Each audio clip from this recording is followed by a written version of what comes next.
thought I heard bump, dump, dump, bump, bump, like in Jumanji. You know in Jumanji when they hear the distant drums, yum, dump, jump, bump, bump, bump. This is You really racist. know what I'm talking Something about this. Okay, it's racist that your mind goes there. Yeah, That's okay. what's racist. Thank you. We just gaslight Mike all day today. Literally, what? That's our business relationship. Mike really thinks this. I don't. God, this Farrell. You're going to be our therapist today. Has he Mike's actually always yelling about how he's Republican. Exactly. Which let's not. that sums up my life. That guy's always yelling about how he's Republican. No, I wish I had a set of balls to be Republican, honestly, but I don't. Oh my God! This is this is literally always the theme. I can't bring myself to do it. This is literally always the theme of our episodes.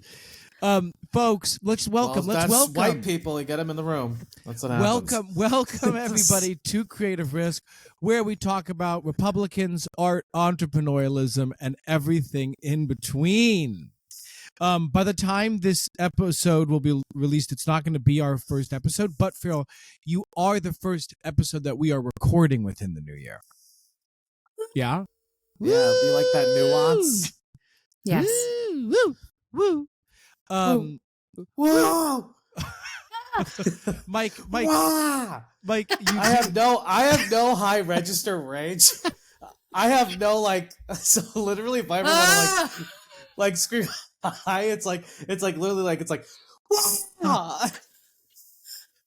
Wait, Mike, I heard you singing on the last podcast, and I didn't know you could sing. Yeah, I can sing, but I can't go higher than that's the highest I can go. Okay, actually, wait, stop.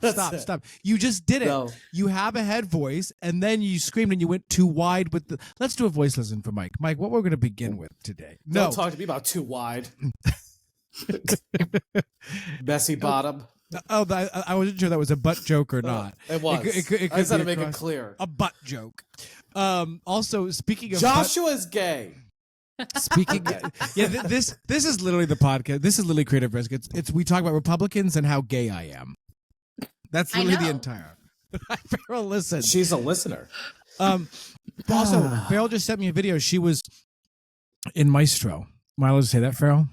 Yeah. She was. Who were you in Maestro? I was in the background, Mike. That's awesome. No, but it's funny. Actually, you kind of look like Vivian Vance. Do you know who Vivian Vance is, Farrell? No, but everyone on set kept telling me I looked like Judy Garland. Okay, you're definitely giving Judy Garland. Yes. Okay, in that look, you're definitely giving Judy Garland 100%. But wait, you're giving it. Sorry. I kind of want to introduce Farrell briefly before we so that people have context for who this person is. Okay, read the bio. For the very few who do not know Farrell, because just to be clear, so let's be context for what this episode is. This always happens. We talk for 90 minutes and we don't even get to what the primary subject is. This episode, episode 11, is Taxes and the Actor with Farrell Parker of Artist Tax Prep, who Farrell is an actor and a tax preparer. And so we are going to be talking about, you guessed it, primarily all things taxes. But let me just talk about Farrell briefly, and then we can come back to talking about Mike looking like Mr. Burns when he turns into that alien. Okay, so Farrell Parker is a DC-based performing artist and the owner of Artist Tax Prep, an income tax preparation business for artists. A proud New Jersey native where Farrell and I met in Montclair High School. We both went to high school together. Farrell is a graduate of Boston University with a BS in Business Administration and the Shakespeare Theater Company Academy at George Washington University, where she got her MFA in classical acting. Very smart to get those 2 degrees, by the way.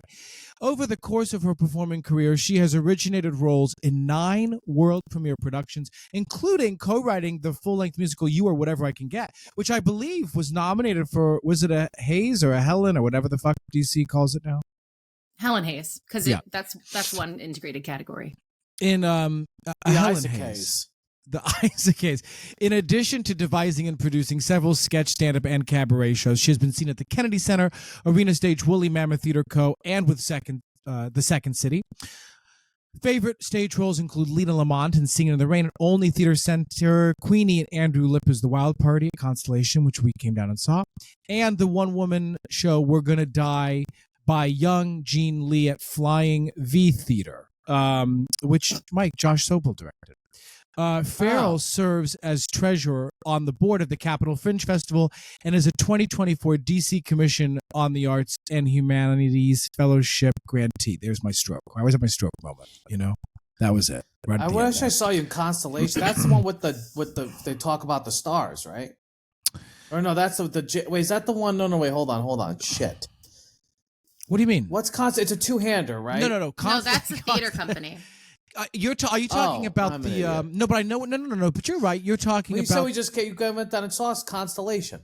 No, sorry, Mike. We went down and saw Constellation Theater Company's production of The Wild Party that Farrell was in. Oh, I would have loved to see that. But Constellation, I think, is a play. Who wrote that play? I don't know. Well, who wrote it? Now I want to know who wrote the play. Constellation's play. Hold on. It was. Maybe it was written by Nick Payne. Don't bring up Republicans again. Republicans are bad people. Get them out of here. All of them. Anyway. So, hi, Farrell. How are you? Hi. Don't say speaking of Republicans. Speaking of Republicans. It's Farrell Parker. Canceled, never works again. Mike, growing up. So for those of you who don't know, Farrell is my best friend. Yes. And I don't use that word lightly. We all know I have a very close circle. I'm becoming more introverted as I get older. But when I was in high school, speaking of Republicans, not saying that she was a Republican, but Farrell's mom is a fake conservative. She's fake conservative. So she's not going to listen to this, Farrell. She's fake and she listens to it. What does fake conservative mean? She's like, oh, gay things. Oh, my goodness. She's just a prude. Yeah, but she's not. That's what's funny. She's Farrell's mom, and Farrell ain't no prude. And we know that. No, but we used to always tease her growing up because I do think. You don't think she's fake conservative? If she listens to this, she's gonna be mad at you. No, she's very open. I think she, at her heart, is very open-minded. Her heart is open-minded. See, that's the thing. Like literally in high school, I'd be like, oh, there's a hot man, and she'd be like, don't you dare say that. Meanwhile, like 30 years earlier, she loved you. You guys were best friends. There were rumors that Josh and my mom were dating. It's true. In high school. Oh wow, it's true. We'd go on dates together. Yeah, they were platonic dates. Anyway, Farrell, let's kick things off though by why don't you talk a little bit about, rather than I speaking for you, about your journey as an actor, what brought you to the now, because we had always been friends, but I was in DC and then you came to DC. So what brought you to DC and how, tax preparation came into your world? Yeah, I came to DC because I had graduated from Boston University. I was working in fine dining at, a very competitive restaurant environment. I was piloting an apprenticeship program at Blue Hill Farms. Yeah. Mm-hmm. She served Michelle Obama. Yes, wow. and Martha Stewart twice. And I came to DC because the theater scene and the food scene were both growing at that time. And I also had literally all my best friends were there. Joshua was there, who's my best friend from high school. Carolyn, my best friend from college. My cousin was there. So it just felt like a good place to be. Like I could get involved more on the ground level of things than obviously New York, where there's no shortage of developed food and theater scenes. So right. And then I woke up one day and I was like, I have 7 jobs and that's too many jobs. So I started a tax business. Well, basically. but I never have any memory of you talking about taxes being something that you were interested in. So why taxes? I always liked doing my own taxes. I liked the puzzle of it. It never stressed me out. I was always like, ooh, the sense of completion and everything And so many artists hate doing their taxes. I was like, well, if I like this, then, and everybody has to do their taxes. So it's a pretty, when you're as you know, when you're an actor, you're always like begging people to give you work. And with taxes, that never happens.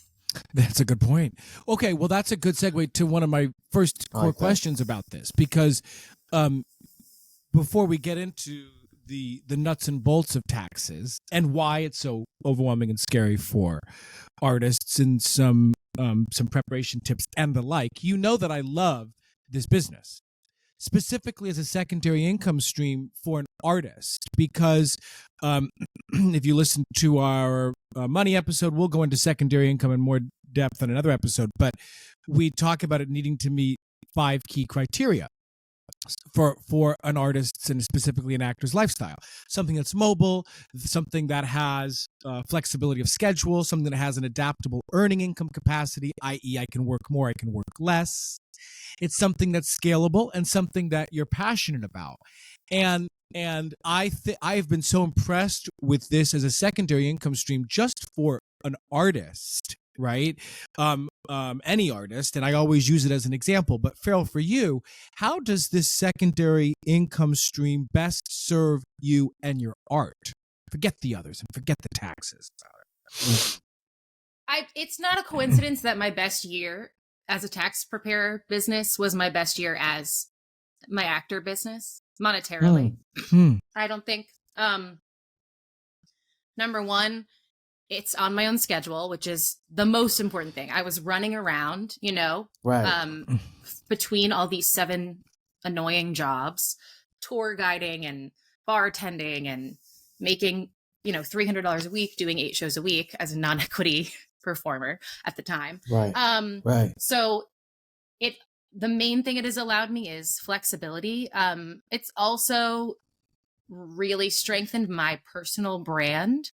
I think there's, I don't want people to, obviously don't want people to think of me only in the tax field. Sure. I need people to think of me as an artist and an actor as well. So as long as that balance is not like tipping in the wrong direction, it's fine. But I do think like overall it's strengthened my name recognition. Interesting. And my brand. And I have never ended the year with savings like I did this year. It just allows me that when I didn't realize how stressed I was living like week to week money. I just didn't realize until I didn't have to do that anymore. And that's because of this business. Wow. Just because you said it, and I'm actually right there with you, Mike, and I've had many conversations about secondary income, and for me, flexibility is that sense of like I can do what I want when I want and when I need to is so incredibly important. But why this might be an obvious question, but because so many people are in this same situation, why is the chaos of having 7 different jobs such a negative, in your opinion?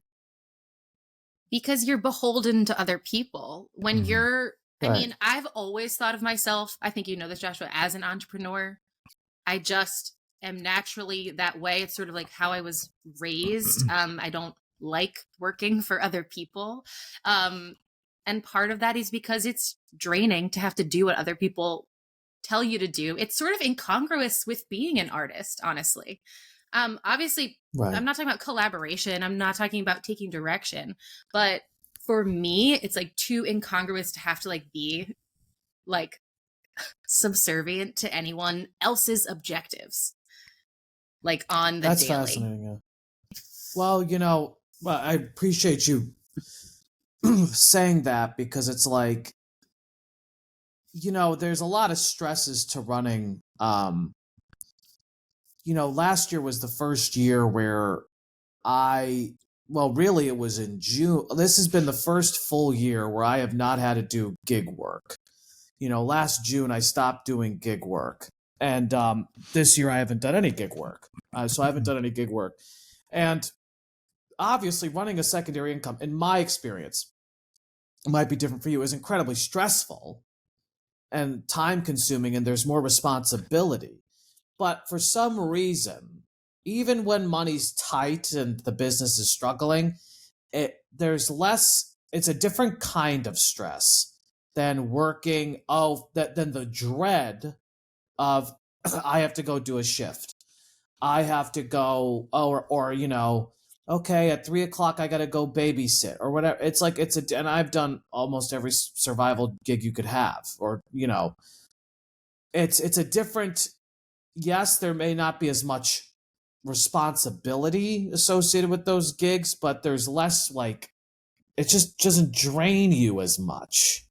It's different. It's a different kind there are of trade-offs. Of course.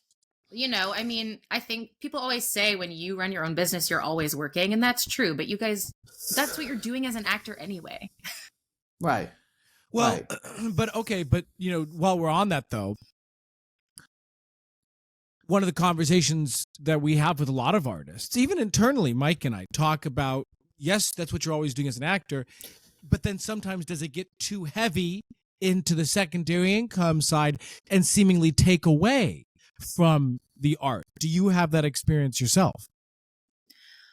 I would say when I have that experience, a lot of it is on me with my time management more than anything else. Sure. Because when I do this job, my tax job, I know I'm going to see the income, right? Like I know the income is there. And so I have the motivation, immediate reward. It is, right. It's definitely harder for me to focus on the long-term acting goals, but it's not harder than when I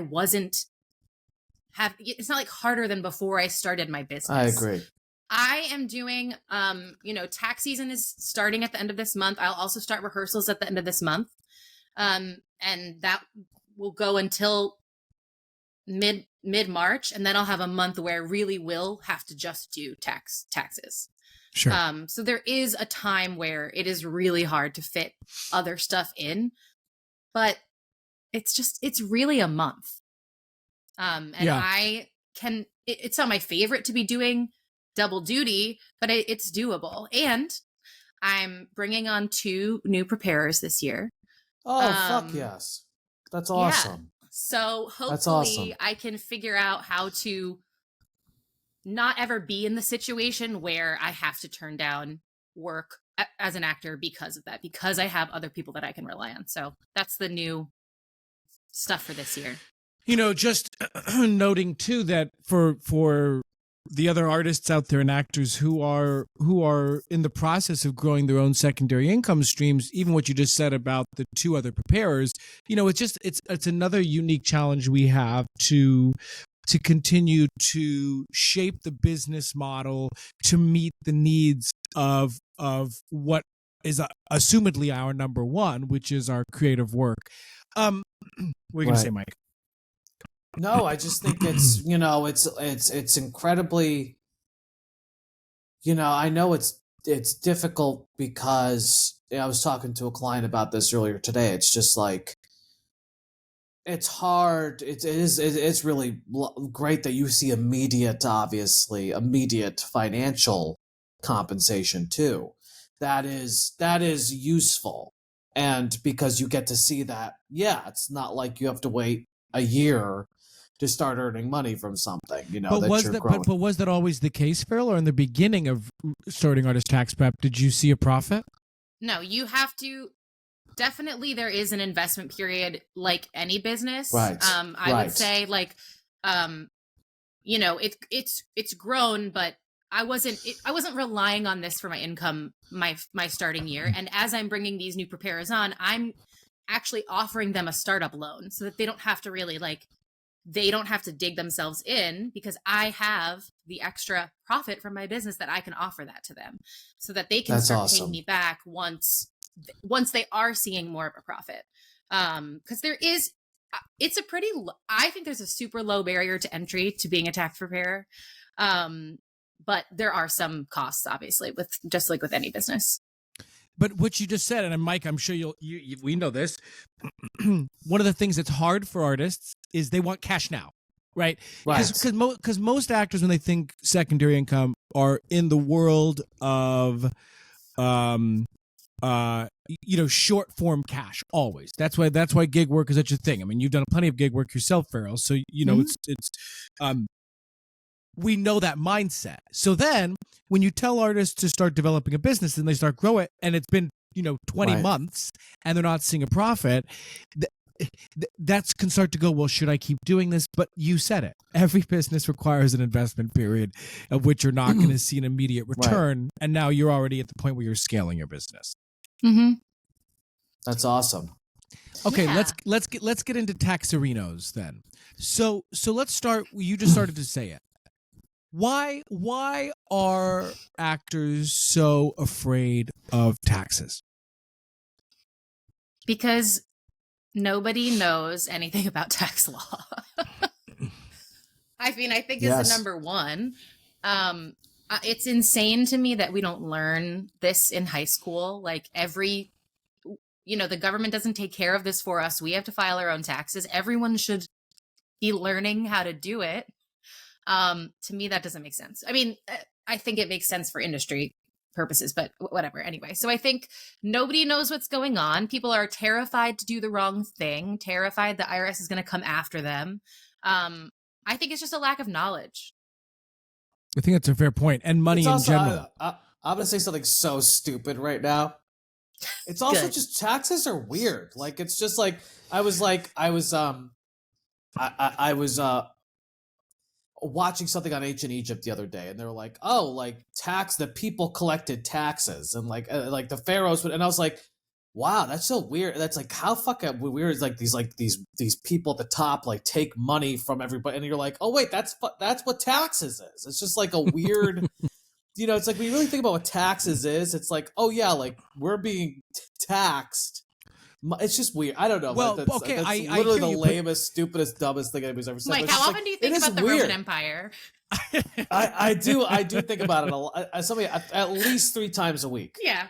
At least 3 times a week. But then on the opposite end of that, Mike, what I think also people don't think about is what taxes go to. That is all the blind expenses that the government has. I'm sure there's lots of people who would say less government, more government. But our tax dollars go to so many things that we don't even think about. You know what I mean? That help keep the world and specifically the country running. I was talking to my friend from Paris. He was here, did a show with him this summer, and he was saying that like the taxes there are like Paris, Tennessee, not Paris, France. Yeah, exactly. Paris, Tennessee. I don't know any cultured people like that. No, but Paris, obviously not. But Paris, and he said the taxes in Paris are like, he said they're like 50% or something insane like that, like 60%. Like, but it's just fascinating because they have healthcare is like, right there. You literally walk it. It's like there's trade-offs with all this. It's just fascinating. But I think what I appreciate you saying, Farrell, is that's not just scary for artists. I think it's scary for a lot of people. It's just like it's a weird thing where you feel like if you fuck up, you're gonna go to jail, or like you never know what that bill's going to look like. It's a little scary. It feels very adult, doesn't it? It feels like, oh, I'm being taxed to live somewhere. And it's like, it just feels very adult and like bad. Bad. Feels bad. What have been some of your biggest takeaways from working with artists over the years?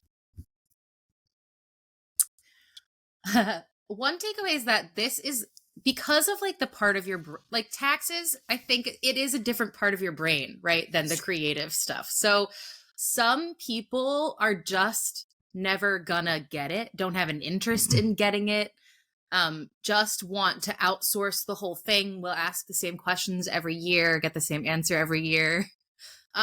And I get that because I can't retain information about the Roman Empire, for example, or like dates. That's one takeaway.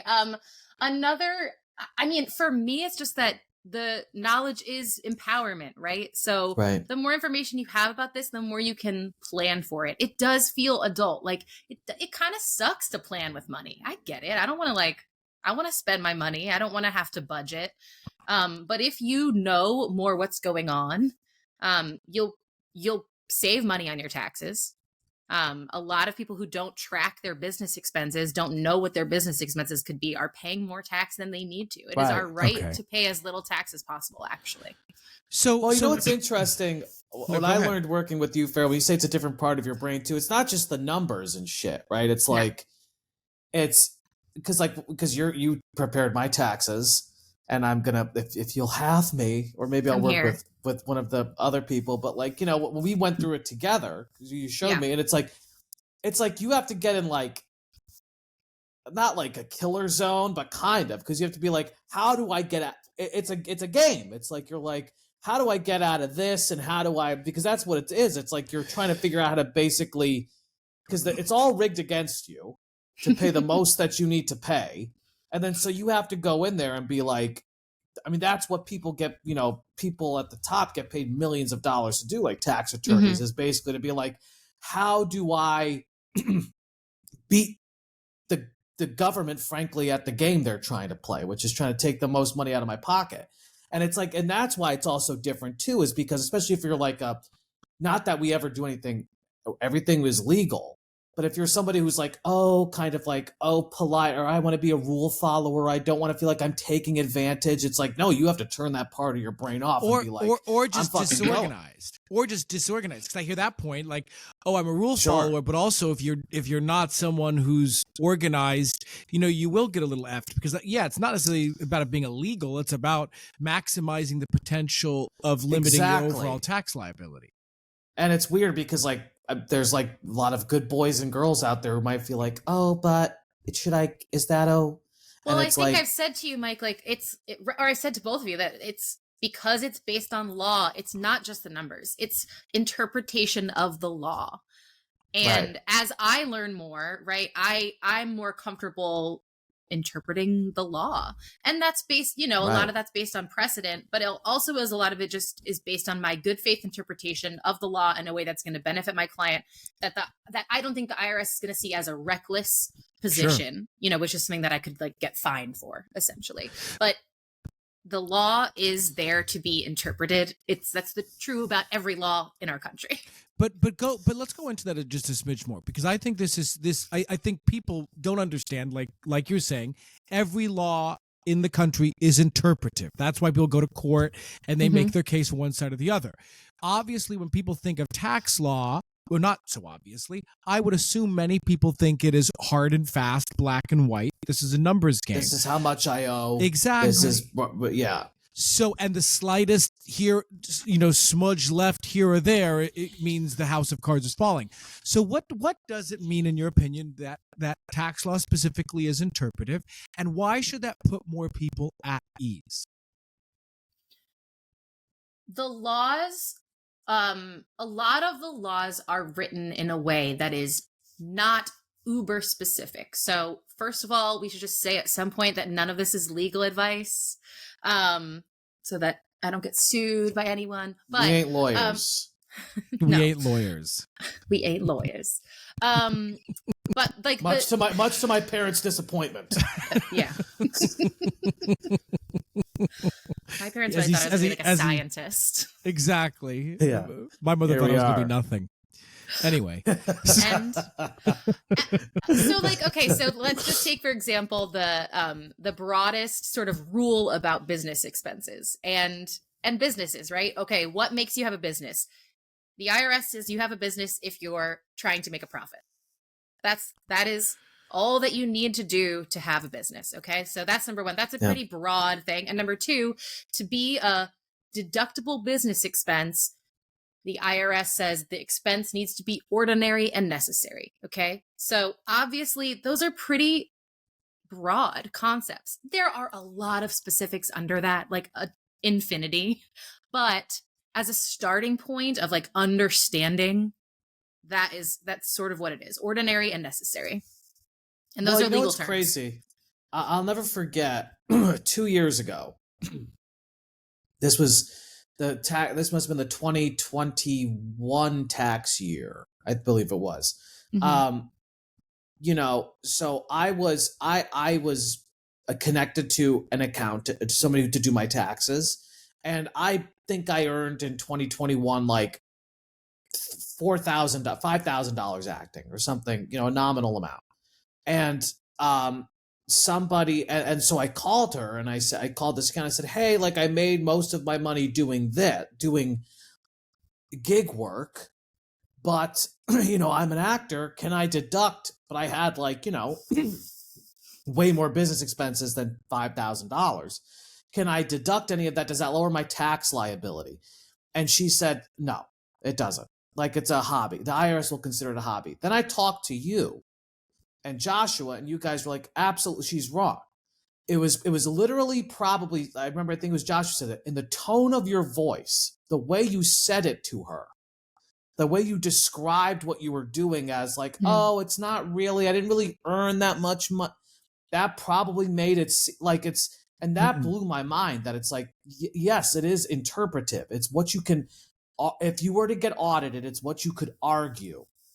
It's what you could argue in whatever tax court. Well, we'll talk business expenses in a bit, but yeah, well, it's showing intent, proving intent. Exactly. To that, and by the nature of our business, as we often say, we're in the business of losing our jobs. $5,000 or $50,000, the all the money you've been spending in 2021 or whatever it is, is still intent to continue to make money in the future. Mike. Yeah, I'm curious about your thoughts with this. Because basically what you've said is, and I think can you please elaborate on this point? Which is, you've said that, taxes are set up, the American tax system is set up to benefit businesses. What does that mean exactly? I think that a lot of what I might have been talking about there is that during the Trump administration, there was a big tax package that was passed. And this tax package eliminated a lot of employee expenses. So like a lot of deductions that people who are average workers could take, and added more deductions for business owners. Part of this, in my opinion, is blatantly anti-union legislation. But a lot of it is, a lot of tax law, certainly in this century, has been set up to benefit corporations, to make it easier to pay less taxes as a corporate entity than as an individual. So when you see people like, I know like a lot of Hamilton people have LLCs instead of getting paid on a W-2, because you cannot deduct any expenses on your W-2. But if you're getting paid as a corporation, you can deduct business expenses and pay yourself. Everything. So yeah. Well, I am curious. What are your takeaways from that fact? That it's like that? Like, what do you think the I guess moral, ethical, but also practical considerations and how we view ourselves within this context of this system?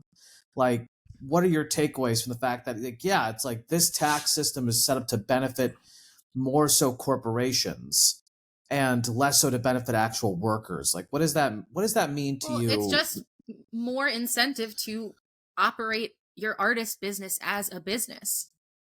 And not as, regardless if you will work W-2 jobs, right? Like we all want the unions benefit all of us. I actually I was eligible for SAG starting 2 days ago. So they benefit all of us, but we need to be maintaining control of the whole entity as a business. And the more that you do that, the more you're going to see a tax benefit, in my opinion. What's interesting about that, and I don't know, I'm curious to hear your thoughts about this if you have any, is like this is what's happening in this country too. It's like we're moving away, everybody's an entrepreneur. Everybody wants to work for themselves. It's like there's something happening, and unemployment is low, but people are dissatisfied and they're constantly leaving their jobs. And it's like it's just interesting that it's like there seems to be this collective push in this country, like away from sort of where people where it's like everything is being set up like to work for yourselves. We're told to work for yourselves, value working for yourself, and being an employee for others is something that not only are less and less people drawn to for various reasons, but also the system is just not as beneficial. I don't know what I'm saying. I just think. Well, how do you make money? I mean, you can't make I mean, most people can't buy a house on minimum wage, right? Or like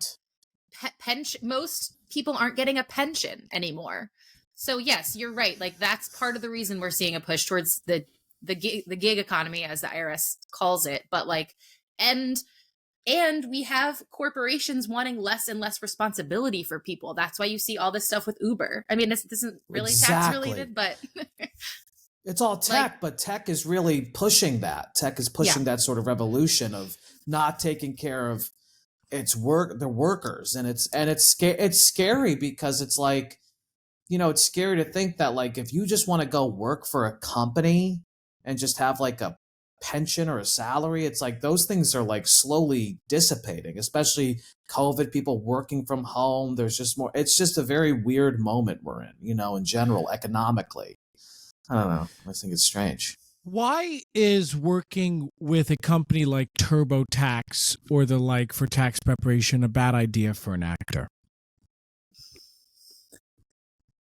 I don't like Intuit, which is the company that owns TurboTax. I don't really like their software. They do a lot of if you use QuickBooks Self-Employed, they will like automatically categorize things in a way that isn't teaching you anything or giving you actual knowledge or even correct, in my opinion. They've also been sued for predatory practices, saying that everything is free, but then you get to the tax return, and if you're self-employed, it's hundreds of extra dollars. So I've like softened a little bit on TurboTax, but I've actually heard people have worse experiences with H&R Block, especially.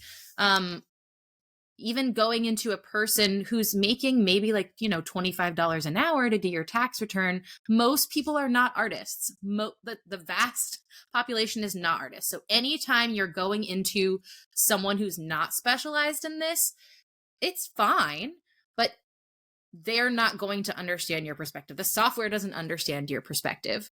Right. Most people at H&R Block aren't going to understand your perspective. And why is that perspective? I'm asking an obvious question, but just to state it, why is that perspective so unique? Why does the software not understand our perspective? Because, well, I think what it sort of comes down to is that the capitalism thing that you talk all the time about, which is that like art and capitalism are not super congruous, and the law reflects that. And that is why we have to interpret everything we do, I would say, in terms of operating as a business, and that includes the taxes. But I think no law, tax law is written in a way that reflects people who are working in the arts. There's some, and there's stuff you can find, but like a small business by the IRS is considered like under $5 million, And how many artists are making under $5 million? Almost all of them. Right. That's fascinating. Yeah. I mean, it does sort of reflect sort of our lack of what might be considered productive contribution, from and maybe part of what makes it so difficult. Your work has always been very affordable. Why is keeping your tax preparation work affordable so important to you? I'm interested in serving like younger artists, partly because they're better at using the internet. But my business model is set up so I don't actually meet with everyone face to face, which is part of what is able to keep my prices down. So I'm interested in being accessible for younger artists. I always offer a sliding scale. And that for me it's helpful. Number one, I don't want people I would rather someone do their taxes now at a lower rate with me than fall behind. And then like they're in chaos, they might reach out to me in their chaos. Like I would rather keep everybody ahead if they can. So it's helpful for them, but it's also good business practice because someone who's paying me, $100 this year might be able to afford to pay me $300 in 2 years. Sure. And exactly. So for me, it's just a good business practice, and not very many people honestly take advantage of it. It's an annual cost. It's only, you only have to make this payment once a year to a tax preparer if you hire someone. I want to take a step back to the TurboTax thing. Do you think because we're moving into what you said, the gig economy, do you think within our lifetimes, like all of this is drastically going to change how this is done? Like as the boomers die out and people who have like old ideas about like how people make money and more people work for themselves in this gig economy, do you think that this is going to change, like the small business being a $5 million thing? Or do you think it's always going to we're going to be stuck in this weird like thing that actually doesn't apply to a lot of people, not just artists? I think that, Mike, you might be overestimating how many people are doing what you're saying. I don't really know. I don't actually know the numbers. I do think there are a lot of people that still work like normal, regular jobs. The tax law is slower to catch up. It is. But it is catching up. I mean, the Bitcoin cyber, currency, is that what it's called? Cyber currency. Yeah. Like really threw the IRS for a loop. We're seeing, you guys probably heard about the law that if you have over $600 on Venmo, you're now going to get like tax forms about it. So it is changing. It's because of how fast it's changing. What it really means is that the law is getting more and more dense. Like the reading you have to do to understand what's going on, I would say as a tax preparer, like the more that our economy evolves and the law, the IRS, like if you look at their social media, they're clearly like behind, right? Like right. Everything the IRS does is behind. That's just right. It's antiquated, just is what it is. It says, I was just looking, it says 30% of the country are freelance workers. Okay, that's more than I would have thought. Which is it's still, but yeah, I don't know. I think you're right though, that it's like it's probably going to take, if for some reason this trend continues, it's like it's probably going to take a very long time for it to be solidified in some way and reflective. When the tax law changed in 2018, how did it become harder specifically for actors to deduct their business expenses?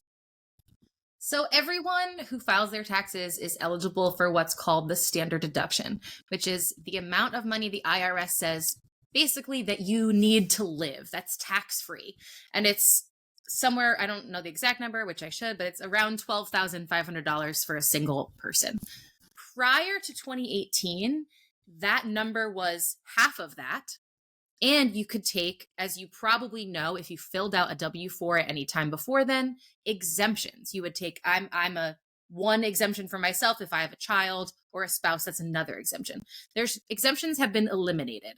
Then the standard deduction doubled. Then they also, as part of that doubling of the standard deduction, eliminated most employee expenses. You used to be able to deduct as part of that standard or itemized deduction, which is the alternative to the standard deduction, your union dues, seeking work expenses, moving expenses, uniforms, those are no longer deductible. And in addition, because they doubled the standard deduction, most people don't qualify for the itemized deduction. Where that gets super confusing is that people always think their business expenses have something to do with the standard or itemized deduction. So the big sort of difference is that no, you cannot deduct employee expenses, which affects union members because, the point of joining the union is so that you could start getting paid on those W-2s, I would say, is a big benefit of it. So you can't deduct employee expenses. You can only deduct business expenses, which is a whole different form. This is fascinating, and this is something I did note in our notes, is that, like, this is mine, and I just want to be super explicit, because it took me, like, 4 years to get this, even though you're very clear about it. But it's like, deductions, again, are something, when you are an employee, you deduct. You deduct which, as you say, is, how do you know you're an employee if you're on a W-2? So all of my headshots, my resumes, my coaching, the whatever, the outfit I wore to the audition where I booked the job. None of that is deductible as an employee, as an employee deduction off of the money I earned off the W-2. And the workaround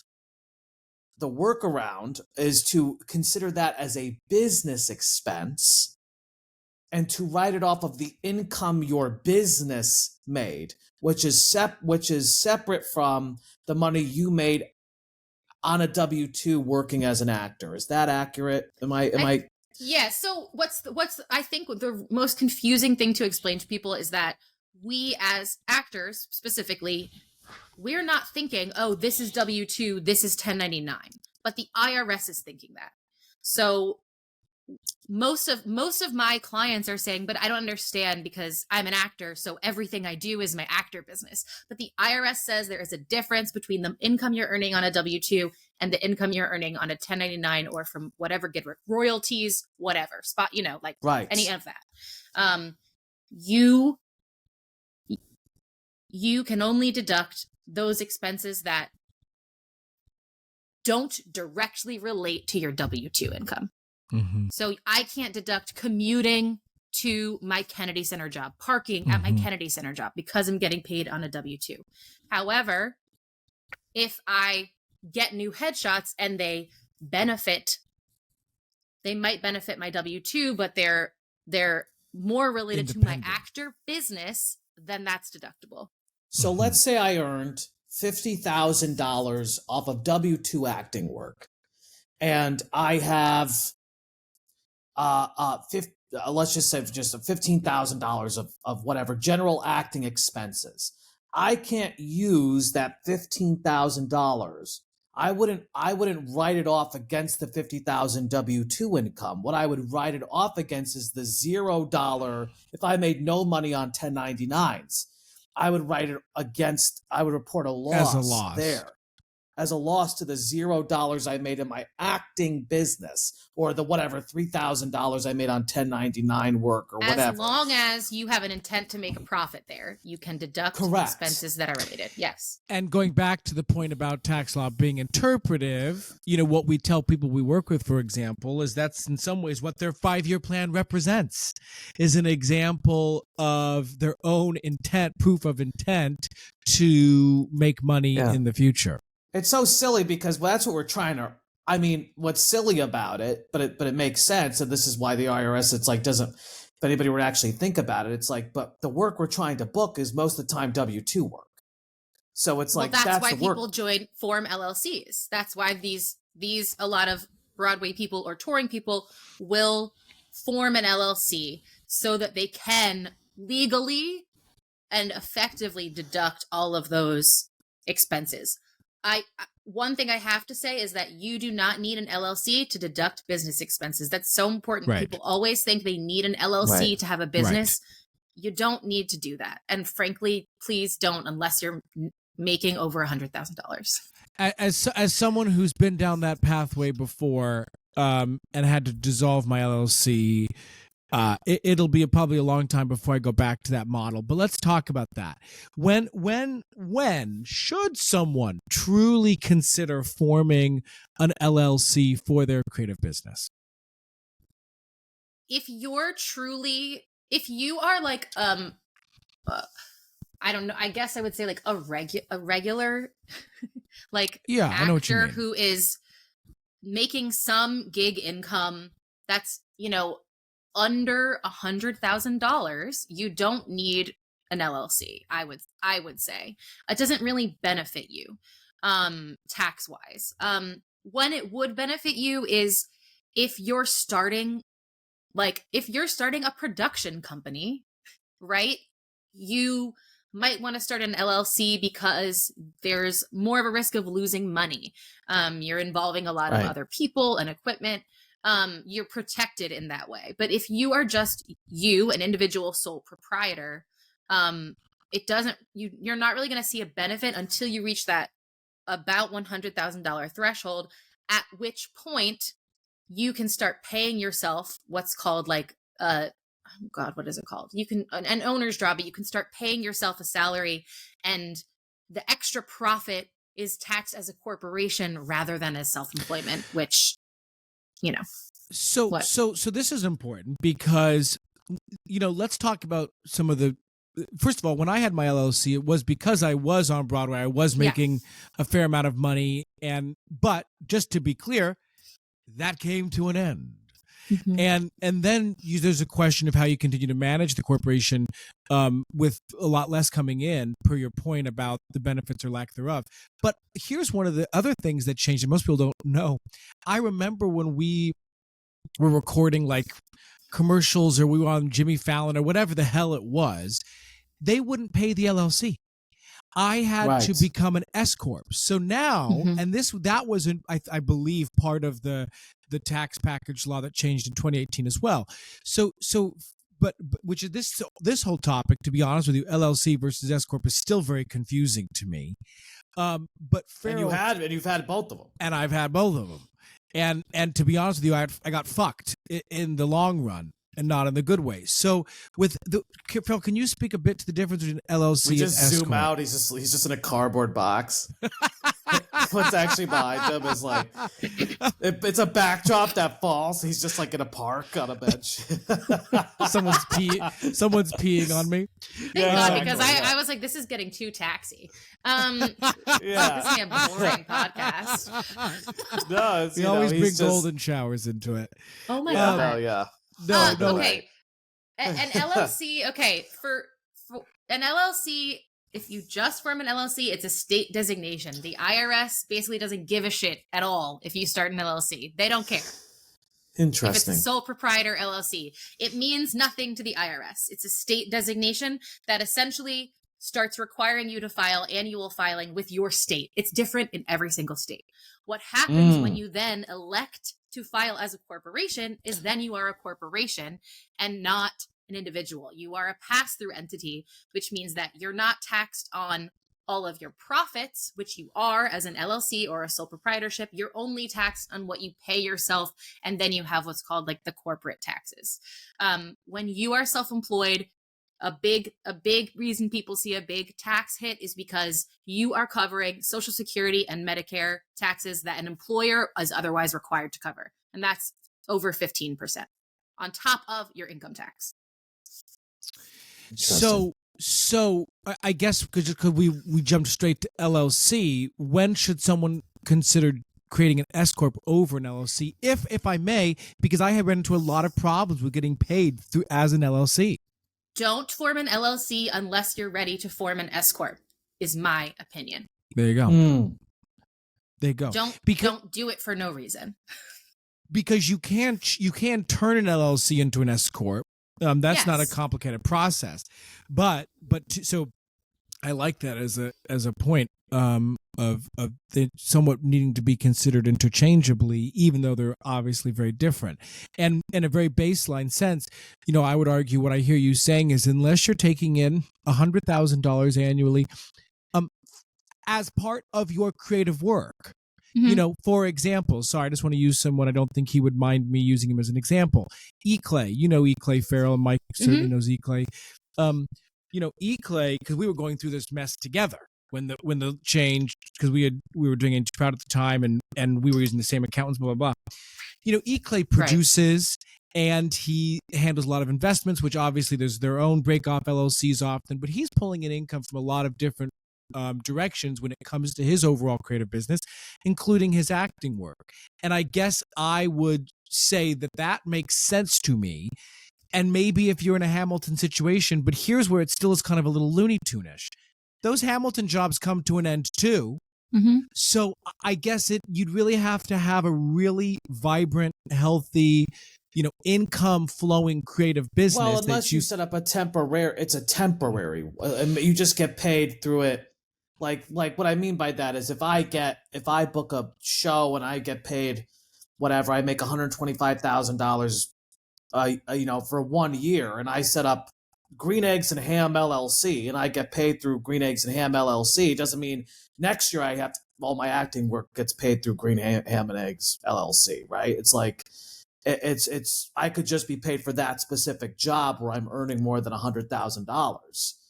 Yeah, but you do have to dissolve businesses when they're not active. The IRS doesn't encourage starting businesses for tax benefits. So if you're someone who's like starting an if you're starting an LLC every few years, in order to see tax benefits, and you're actually sort of just running the same business year after year, that's a little sketchy to me.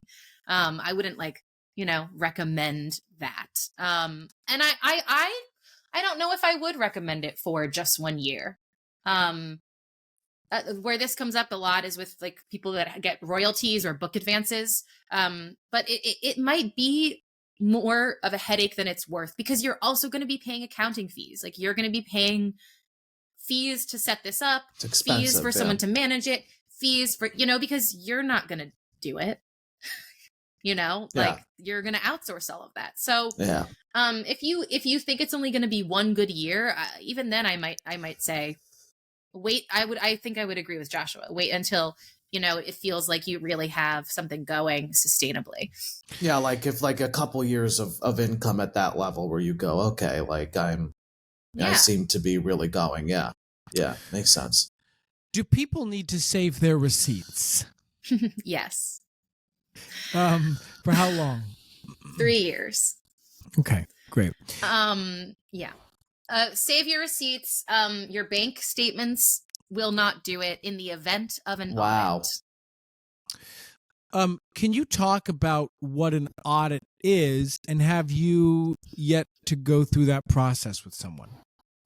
So I have limited representation rights, which means that I can't represent anyone before the IRS, based on my legal designation as a tax preparer. But I have helped people go through some of this stuff. Usually you'll get a letter. Sometimes the letter is just about 1 credit.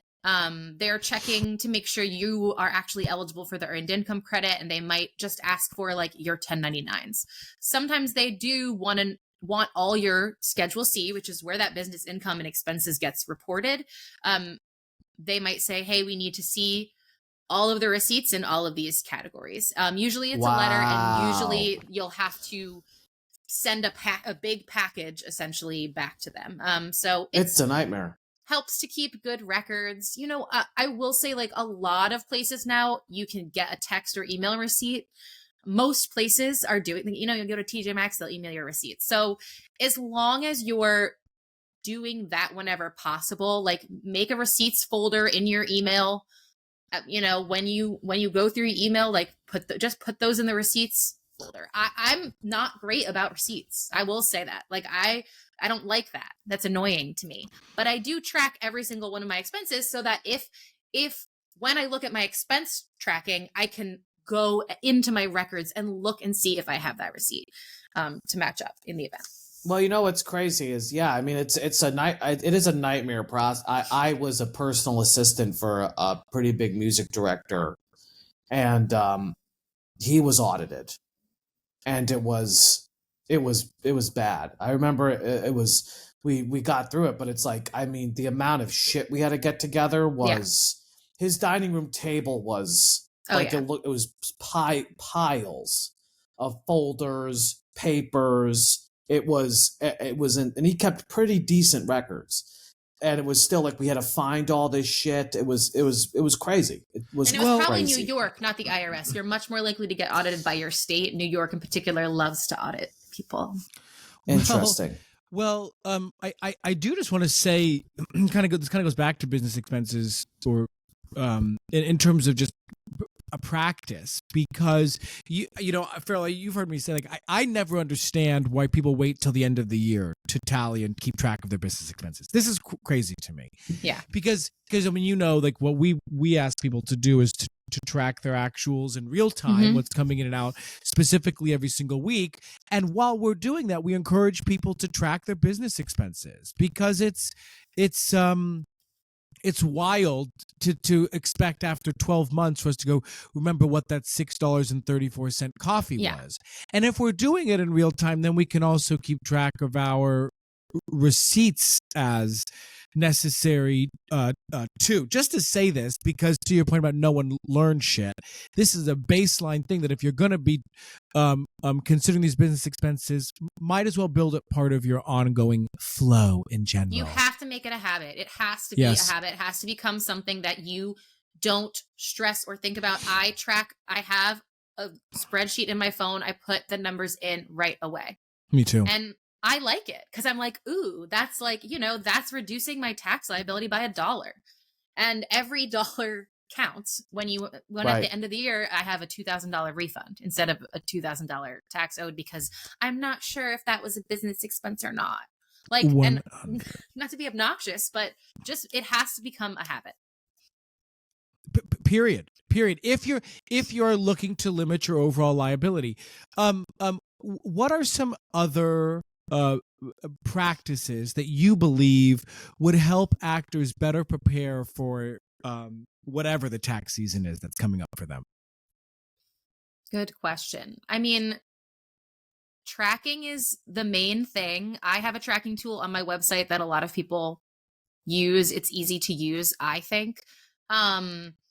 And I think that you guys talk about this too, which is just making sure that you're reviewing what has happened with your business monetarily at the end of the year. So having an idea of how much you have coming in and out. And then as you, I think, already mentioned, Joshua, writing down like your new goals and objectives is going to, in the event of an audit, show the IRS that you are running a legitimate business. Right. Oh, what was I going to say? Another thing to do. I don't know. Keep going. Ask me another question. No, but sorry, I'm having a ton of thoughts about this because it's funny because number one, Mike, in the show notes, I think we should include either Farrell's sheet and maybe potentially ours as well. I am always surprised, to your point about the habit building, the number of people who don't take advantage of it, who don't use the tool because it's, and I think part of it is just it is like one more thing when we're talking about this habit building, like one more thing that adds on that we have to do. Well, especially around money. Money brings up a lot of feelings for people. Yeah, and it's. I mean, still, when I track my finances every week, I hate it. There's nothing I like about it.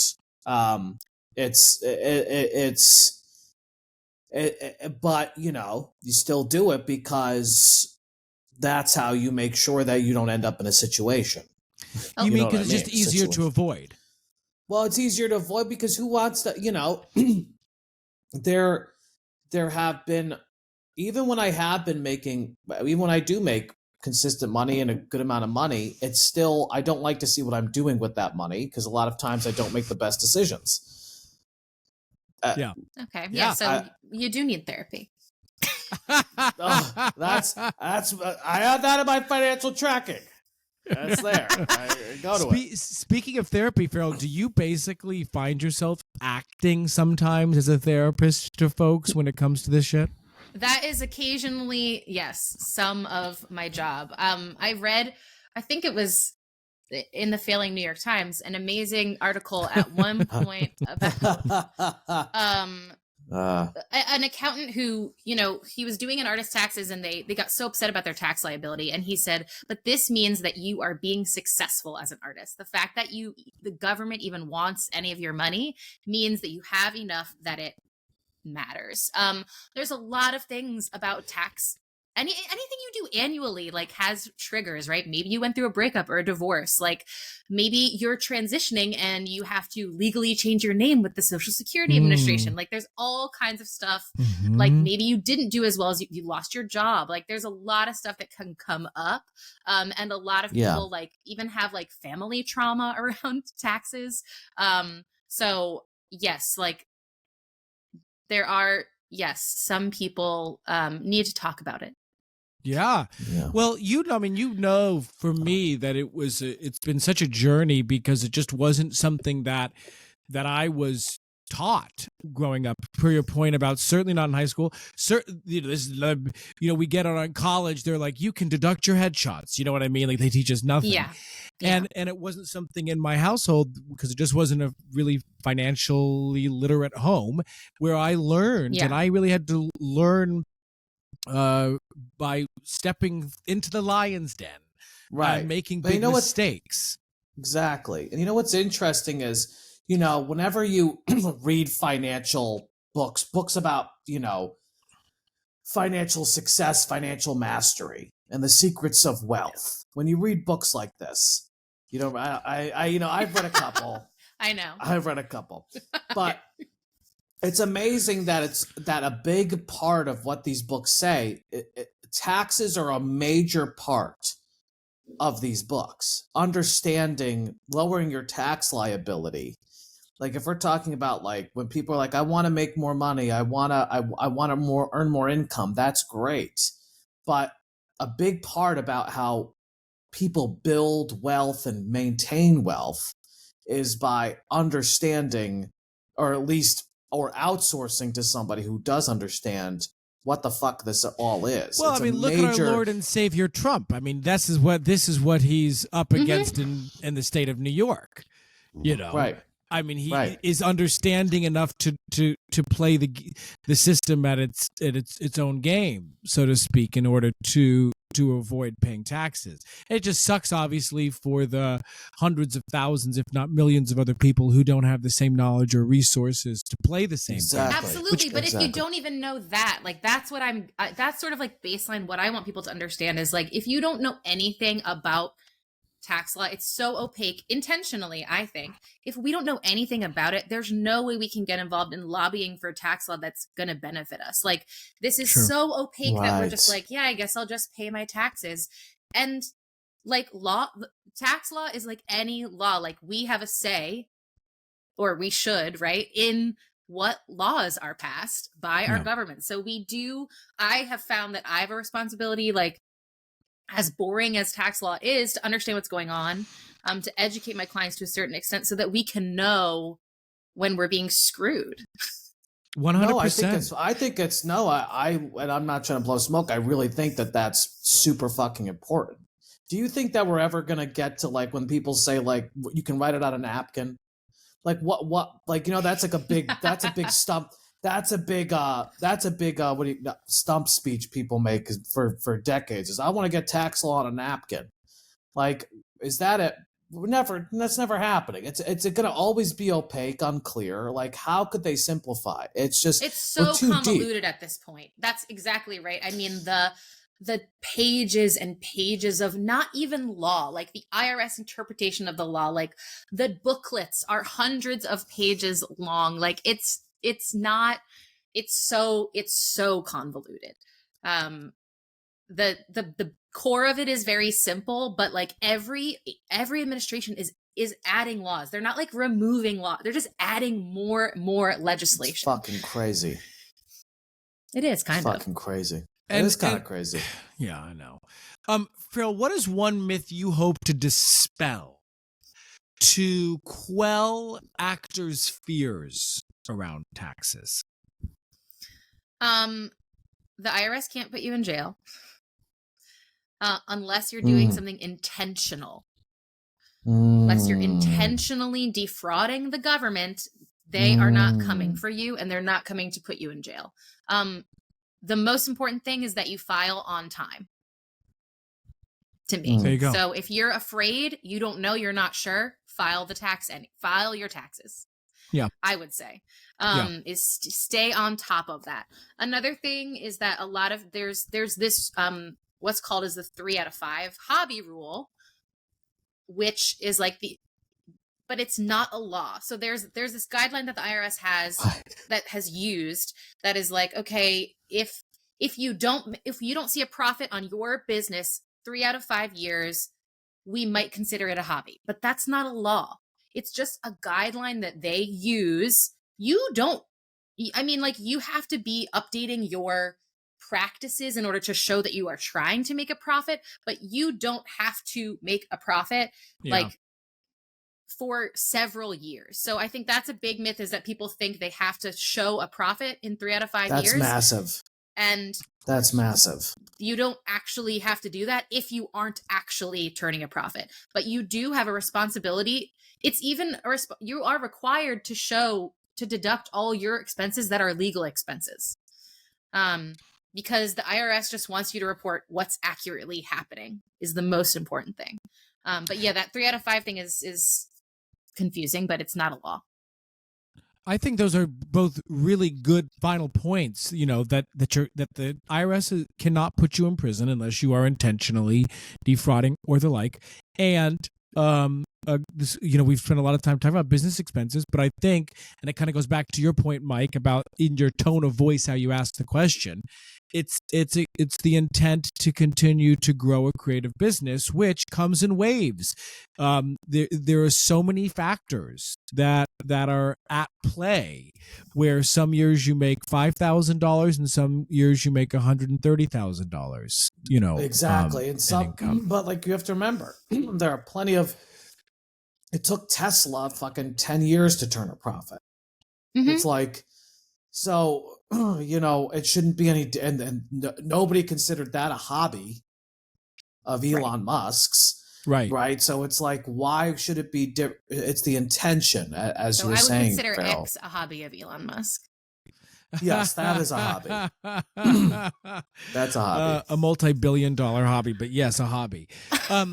Listen, it's funny. We in many ways we just kind of scratched the surface because, per your point, it's just such a complicated, overarching issue. But I think this is a really good starting place for anybody, no matter where they are currently, to take in this information. We moved comfort food performances to the end. So why did you do that? That was actually a Michael Calciano. Josh was very particular. Am I? It's actually more so because the beginning of our episodes were 92 minutes.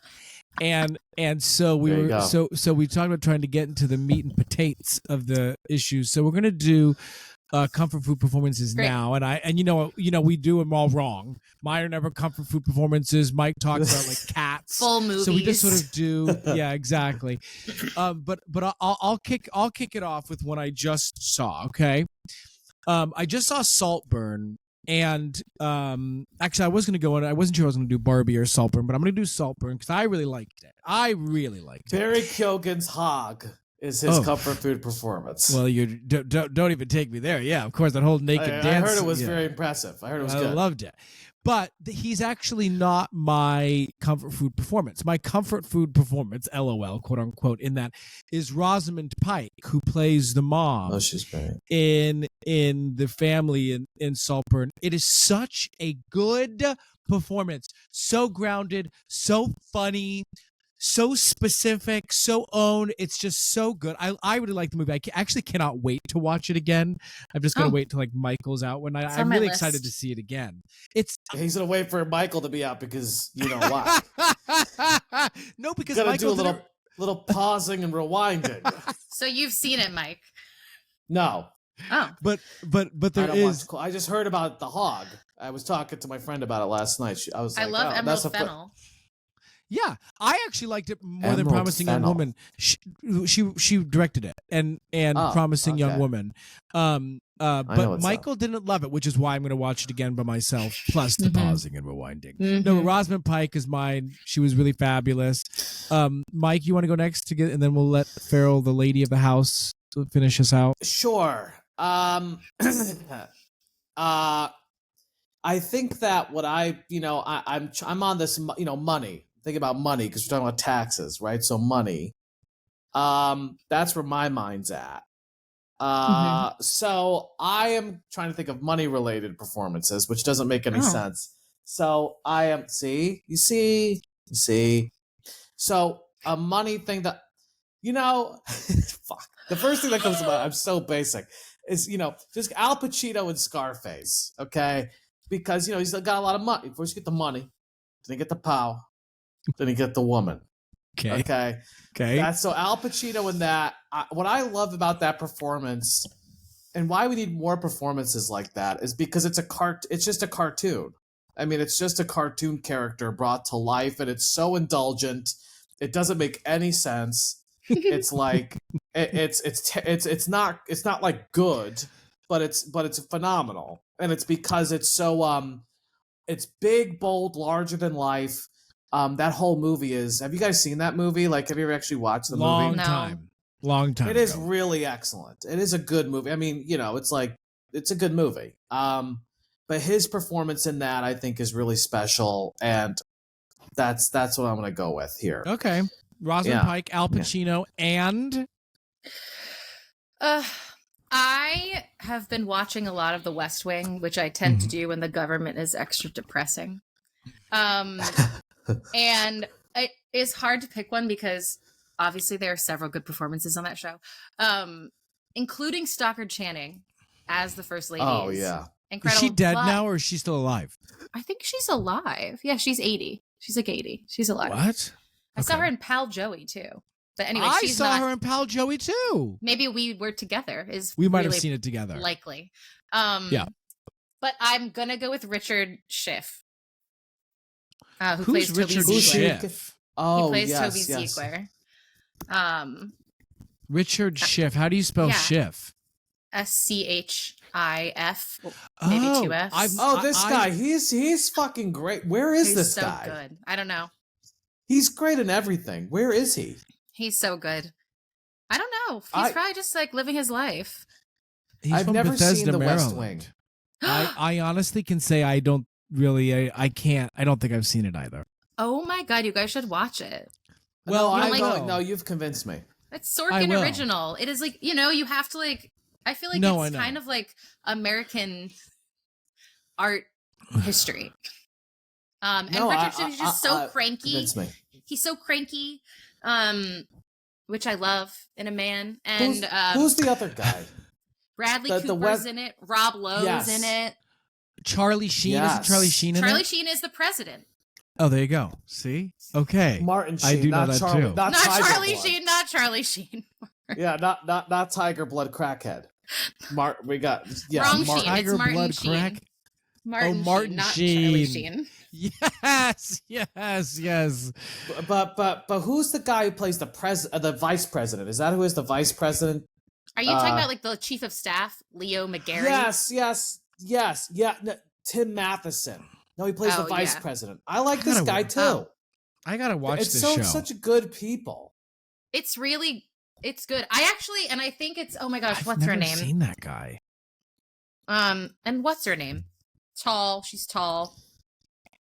Is Allison Janney in that, or am I making that? I think so. Yes, that's Allison Janney's like breakout, and I honestly don't like. I have to watch this. I think she's still getting her footing, in my opinion, in this. Okay, but I'm sending you both this picture. Is this Tim Matheson? I typed in Tim Matheson, and this bare-shouldered picture is what. Oh yeah, that is him. But why is it? What is this photograph? I love that. I don't know. We're gonna put this photo in the show notes too. Tim, what is that? It was on eBay. Oh my god, it's on eBay. It is. Now I have to post this. This is gonna pop up in the video. Wait, can I tell you guys one thing? Is that I did do a podcast a couple years ago with some musicians about taxes, and I think I said something like men are always trying to tell me how to run my business, and the guy at the end of our recording sent me like a huge apology email. What? About like worried that he was like offending me as a woman, and I was like, "You didn't soft boy beta." Yeah, we're not gonna send you that shit. We'll tell you how to run your business. Apologize. Well, we're gonna tell you. I'm one of the good apples. No, you ain't, bitch. That's I'd say to him. Men are always trying to tell me how to run my business, but you guys only have told me how to run my actor business, which is fine because I pay you for that. There you go. Yeah. Wait, but do men often tell you how to run your business? How to make more money. I'm like, I know how to make more money. Like, it's not a secret. Like, I have a business degree. I know how to make more money. It's not a LOL. Like, I have a lot of considerations in how I live my life, and profit is not my primary motive. I wish it was. I think it'd be easier, but I have just. I know, Mike. You have to admit, even as a QAnon Trump supporter that you are, you have to admit that men do kind of suck. You have to admit it. Like, I actually really don't think so. really? I don't think men I suck. used to think that, but the more I think about it, I'm like, I'm sorry. I think men are pretty awesome. Women are great too. Women I are love great it. too. Listen. I love women. I love women, but men have done a lot of things. Let's just be clear. Have you guys seen that? Have you guys seen that meme? There's such a funny Men have done a meme lot of that was things. on TikTok where it's like some woman and I think it might be Kamala or somebody. They're like, if you want to hear a lot of talking, it might have been Kamala. if you want to hear a lot of talking, no, but it was like a female politician. It might have been. If you want to hear a lot of talking, talk to a man. If you want to get something done, go to a woman. And everybody's like, yeah, bitch. And then like they cut, and then it cuts to like the Great Wall of China. There's a woman being like, women got it done. And then it cuts to like, the Roman cut. It's like, women got it done. Because like, it's like all this shit. And it's like, yeah, women did that. It's like, it's so funny. I'll send it to you guys. I'm canceled. I mean, it's true. What are we gonna say? Listen. I That's because we were dying in childbirth, Mike. So we weren't allowed to get it done. Here we go with context. Everybody's favorite topic. No, I know. Wait, okay. Have you? I am never going to be in a relationship with anybody. I know. I actually was. Farrell, I know. What? No, that's what I know. she says. I know. I think I was thinking about that. Wait, but have you guys seen Fleabag? Of course. You No. watched Fleabag? Okay. I haven't. I'll watch Because you it. hate women. Exactly. No, that's not why. Because a But I man was- didn't make it. I hate So British people. So There you go. I was thinking about all the young women that watch Fleabag and have like, and I was like, oh, I identify with that show, but so many of these women have never had anal sex. I'm confident. The show like starts with her getting the ass. Oh my God, Farrell, you just helped me with something. I have an audition. This is so random. I have an audition in 9 days, and there's a line in it. I'm thinking if I have the sign. There's a line He's like, in it. maybe if someone lets me perform anal sex on me to get the job. No. There's a line in it, and I'm actually gonna let me see if I can find it. There's a line in the side that says "Fleabag without the anal" is the line in it, and I was like, what does that mean? Like, I know obviously. Here it is. Oh yeah. So glad I So brought it this says. up. It says the camera, Cruella DeVille, I'm ready for my close-up. I am Fleabag without the anal yet. And now I got the general gist of the joke, but I was like, Fleabag without the anal, what's that even talking about? And so that's it. So because she that's right, she likes anal sex. Well, it just opens. That's like the opening of the whole series. This is the Hamlet revival at Kennedy Center. What he's talking about right now that he's auditioning for. By Heidi Schreck as well. It's just that was it. That's because she's doing the Uncle Vanya adaptation. I could see that joke fell on deaf ears. The line. It's okay. Yeah, it did for me, but sometimes that's the next to know Aaron what everyone's Sorkin. talking about. Right. He's doing the next Aaron Sorkin. No, Aaron Sorkin Farrell- doesn't like women. Farrell. He doesn't. Farrell. What's your middle name? Amory. Oh, I always forget that. That's I a did good know one. that. She's Yeah. FAP. Farrell Amory Parker. Thank you for being on Creative Risk, where we talk about art, entrepreneurialism, and surely everything in between. If you enjoy the podcast, please share and subscribe and rate and like us on the thing. It really does. We like to see those ratings go up.